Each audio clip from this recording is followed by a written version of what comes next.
Episodio 1. El libro de 1582 que quiso contar el origen de los reyes godos.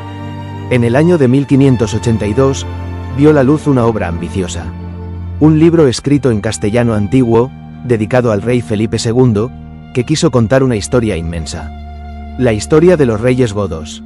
No solo su llegada a Hispania, no solo sus guerras, no solo sus reyes, sino su origen. Una memoria que, según esta crónica, venía de tierras remotas, de la antigua Escitia de Europa, y que acabaría unida para siempre a la historia de España. Pero antes de entrar en batallas, migraciones y coronas, hay que abrir el libro. Porque esta obra no empieza simplemente con una guerra.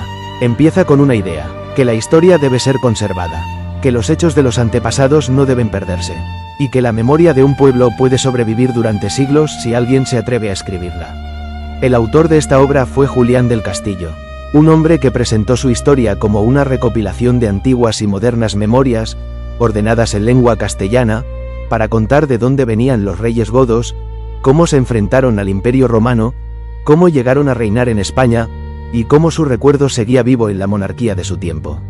Desde las primeras páginas, el libro deja claro que no se trata de una obra cualquiera. Aparece primero la licencia real. La página comienza con una frase poderosa: el rey, y bajo esa autoridad, se concede permiso para imprimir la historia de los reyes godos. Esto significa que el libro no circuló como una simple fantasía privada. Fue presentado, revisado y autorizado para salir a la luz.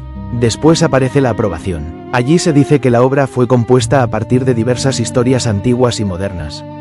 Esa frase es importante, porque nos muestra a Julián del Castillo no solo como escritor, sino como recopilador. Como alguien que buscó, comparó, ordenó y reunió voces antiguas para levantar una gran memoria histórica. Y luego viene la dedicatoria. A la majestad del rey Don Philip II, nuestro señor.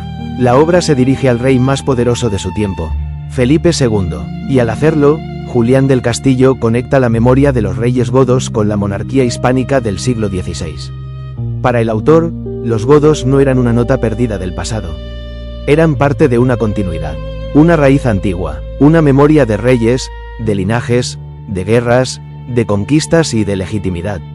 La obra no intenta hablar solo de un pueblo antiguo, intenta explicar cómo ese pueblo quedó unido a la historia de España. Después de la dedicatoria, el autor se dirige al lector, y aquí comienza a explicar el tamaño de su empresa. La historia está ordenada en 4 libros y 50 discursos. El primer libro trata del origen y dependencia de los godos y de sus reyes. Habla de la Escitia de Europa, de sus costumbres, de su gobierno, y de las guerras que, según la crónica, sostuvieron durante siglos contra el Imperio Romano. El segundo libro trata de los reyes godos en España, hasta la destrucción del reino en tiempos del rey Don Rodrigo. El tercero habla de la recuperación de España, comenzando con Don Pelayo y sus sucesores.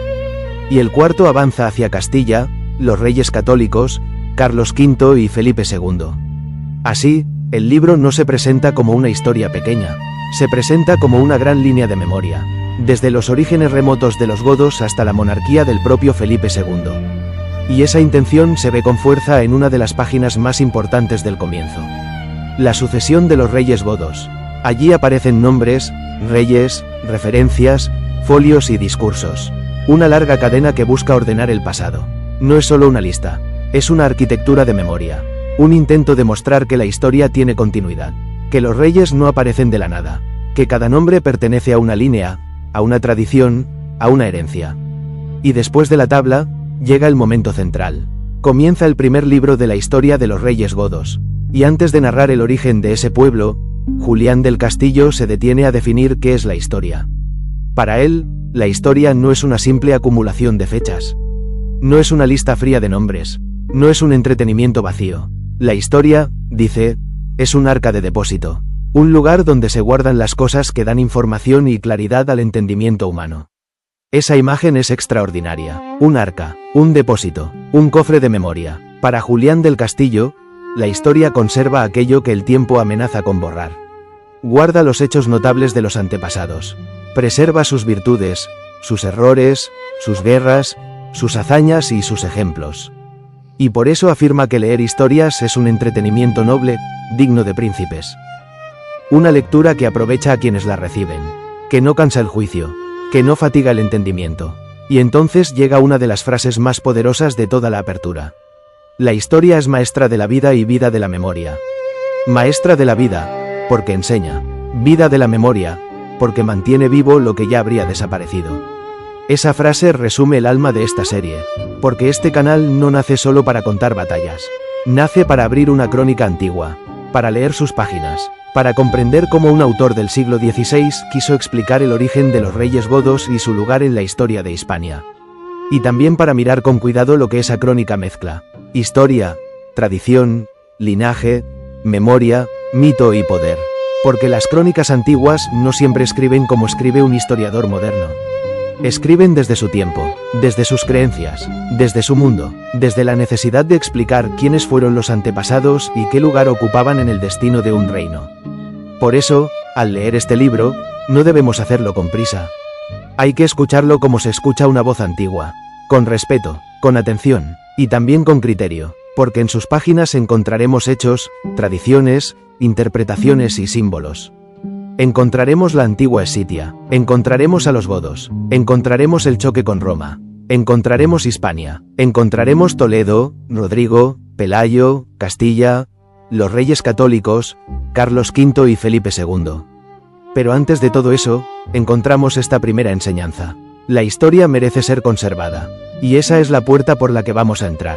En este primer episodio hemos visto el libro, su licencia, su aprobación, su dedicatoria al rey Felipe II, su estructura, su tabla de reyes, y la gran idea con la que se abre la obra, que la historia es vida de la memoria. A partir de ahora, recorreremos esta crónica paso a paso, no para repetirla sin pensar, sino para entenderla, para ver cómo imaginaba el origen de los reyes godos, cómo los vinculaba con la antigua Escitia, cómo narraba sus guerras contra Roma, y cómo los conectaba con la memoria histórica de España. En el próximo episodio entraremos en la primera gran pregunta de esta obra. ¿De dónde venían los godos? La respuesta nos llevará a una tierra lejana, inmensa y casi legendaria para los cronistas antiguos. La Escitia de Europa. Allí, según esta crónica de 1582, comienza el camino. Un camino que terminará cruzando Roma, entrando en Hispania, y dejando una huella profunda en la memoria de sus reyes. Esto es la monarquía hispánica, y esta es la historia de los reyes godos. Una crónica de 1582, una memoria antigua, y una historia que apenas comienza. La historia continúa. En el próximo episodio exploraremos la Escitia, la misteriosa tierra que las crónicas identifican como cuna de los godos. Si deseas seguir esta serie documental, suscríbete y acompáñanos en el siguiente capítulo.